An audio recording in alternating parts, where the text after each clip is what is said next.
because Toby can, he's controlled and reads the game really well. And he does these, he does these lovely crossfield passes. But with Jan at centre back with the ball at his feet, would play passes directly into the striker that no one else did. No one. He was always so calm. He was always so calm, led from the back. And I always agreed with you. I mean, as much as I love Toby, Jan was always the favourite for me because he was always the more solid one in my opinion. In terms of that, I felt that whole season where Toby was dropped, that first season at Wembley, for whatever the reason was, where he was pretty much out of favour, and Sanchez came in, I felt that we still had a really good defence, and the solid and the constant that was still Jan. Whereas I felt when Jan was, out of favour, and this season, and Toby, the back end of last season, when it was kind of more Toby and Sanchez, that didn't have the same. It wasn't as strong as I felt it was when Jan was there. So he was always my favourite out of the two. And yeah, like you said about the what they were saying about his personality and being such a character, because he's got quite a dry sense of humour. You get the feeling. But I think they just shows you that he's obviously been one of the key leaders in that side for such a long time. And you forget he was also there when Bale was there, when Defoe was there. That team. So he's seen kind of two teams really grow and become not what they are, but what they were kind of a year ago. I think the interesting things, obviously with the part of the interview that he did himself, and he mentions that he was at Ajax for 9 years and at Spurs for 8 years, and he likes to see something grow and see, and put his stamp on things and how it developed. And that is a rare trait in modern players to want to develop within a club and try and take that club to the next level and help and move with that club and progress with it. So I was it's a sad day, and Stace, anything that you want to add? Because he was your left-sided player. This was your left-sided balance. This is my big thing, and we've still not replaced him. I've wrote in the notes that we've got all right-footed centre back still, and we haven't. And the new Chinese fella, Kim, he's a right-footer that we're linked with. Korean, sorry. Why did I say that? Shocking mistake. I actually put that down. All right. So he is another South Korean, but he's a monster. He's a big lad. If we get him, maybe that's a replacement for Toby, because he's another young lad, and a replacement for Toby. But it's a risk, isn't it? I think we should be looking closer to home for players at the back or left-footed centre-back. When we had Toby and Jan at the back together with Kyle Walker and Danny Rose, oh my God, what a back four. What a back four. And then that last season at the Lane that he talked about in the video, where we were unplayed. No one could play against us at that last season at the Lane. We smashed everyone there. We didn't lose, did we? And he's going to be a massive miss. I sung my lungs out for him when we was in Dortmund, especially that tackle. I was in the... Do you want to sing the song again, Stace? Go on. Remind us what it is. Go on. I've forgotten it. Yeah, he's got a massive cocky as a Jan. The Jan, he tucks it in his football socks. The Jan, he shagged his wife and now she's dead. He swings his cock around his head. Jan Vertonghen, Tottenham Superman. I reckon we could get that going next season. I reckon, but it's got legs. Well, it's 3 legs apparently. I sang it when I was on the plane. Sang it when we came back here, me and Charlie, and the wife saying, "You can't sing that." So do you know what? We've also forgotten that Dyer has signed a new contract, right? I mean, probably something that most of us wouldn't have obviously offered, earlier in the season, and maybe even now. But I think he fancies him at centre back. Big time.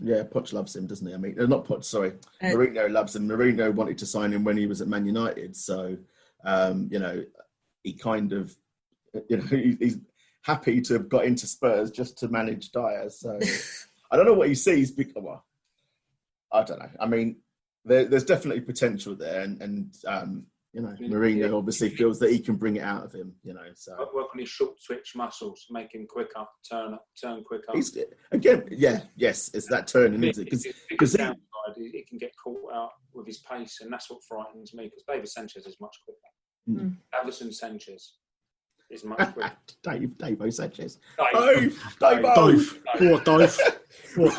And Jamie, anything you want to say about Jan, or should we move? Or are we happy to move on? I'll be really brief. He was a great player for us, but he's gone now. We've just got to look forwards. You know, we've all had jobs where we work with people, and you know they leave, and you go, "Oh my God, how are we ever going to cope?" And you come back in on Monday morning, life goes on. You just crack on with it, and generally you forget about them, and you make new friends. Ruthless God. Okay. On that note, I think on that note we will move on. So, Abbi, I mean, you mentioned that Tanganga has signed a new contract, which is great news. But obviously, the other massive news that came out or was formalised amid much speculation yesterday was the Ledley becoming part of the coaching staff. Now, I hope he's going to do really well, and I know he's done a bit of work.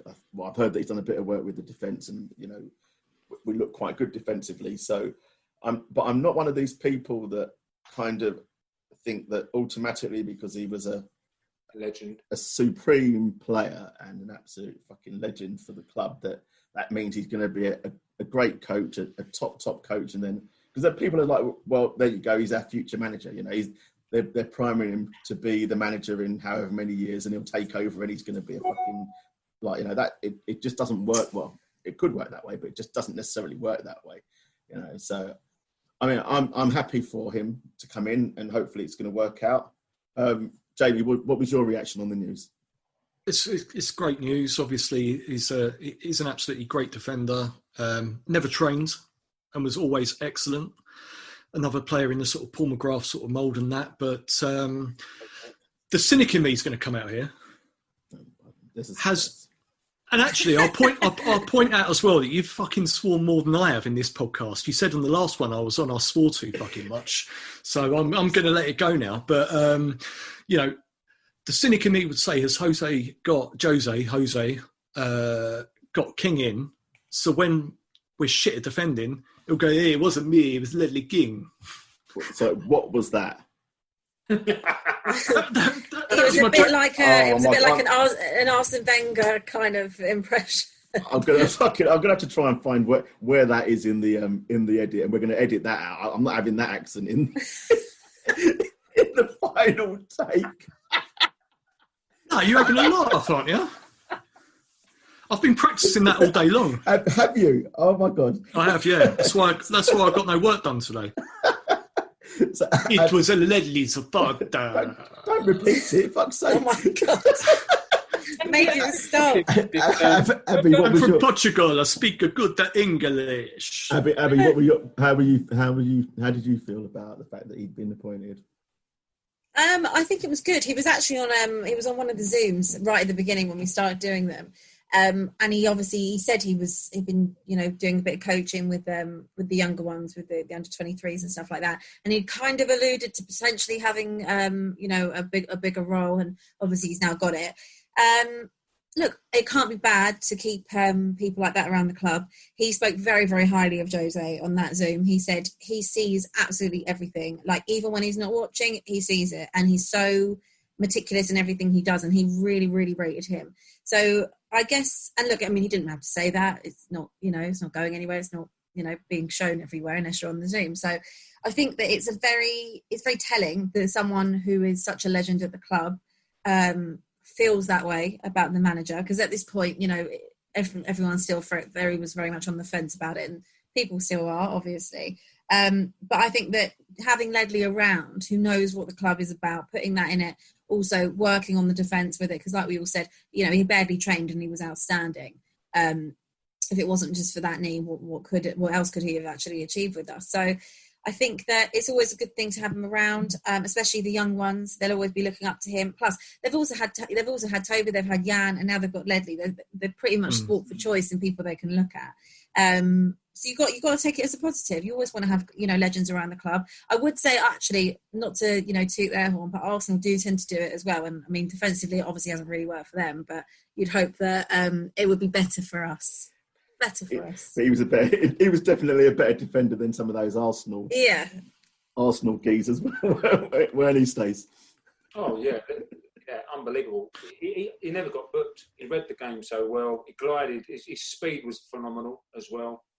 And I don't think we've had a better defender, personally. I don't think Jan comes close or Toby comes close. Remember that tackle on Robin at White Hart Lane? He was miles behind, wasn't he? Do you know what? They showed that the other day, and it kind of looked like he went, fuck it, I'm going to go for it. Because he doesn't do anything, and all of a sudden he goes, fuck it, I better get there. And he just runs and gets there. But he doesn't start immediately. It's like he just thinks, oh, maybe I should try and put a tackle in. Henry has given him the biggest grace ever of a football player. And that's enough, isn't it? He was a brilliant player. To say he didn't like playing against Ledley King, then that's something, isn't it? Mm. And if he's around the players, it'd be a good thing. Can he portray what he used to be like to the players? I think so. Understanding your positioning and when to come up. And like I said, I just think we need the core starting from the goalkeeper, centre half, centre midfielder, and then we've got Harry. We just need a centre midfielder. We need a whole spine, because I think that's something that's kind of gone over the last couple of seasons. Obviously, you've still got Lloris, but the spine of the team has kind of gone. But that was something. That started. But no, I was going to say it started when we sold Dembele. So it's just a progressive thing. But that recognition of requiring that spine is something that came from Redknapp's time, because that was something that he did. He introduced that spine first and then built around it, and and then it kind of, I think it kind of blossomed from there.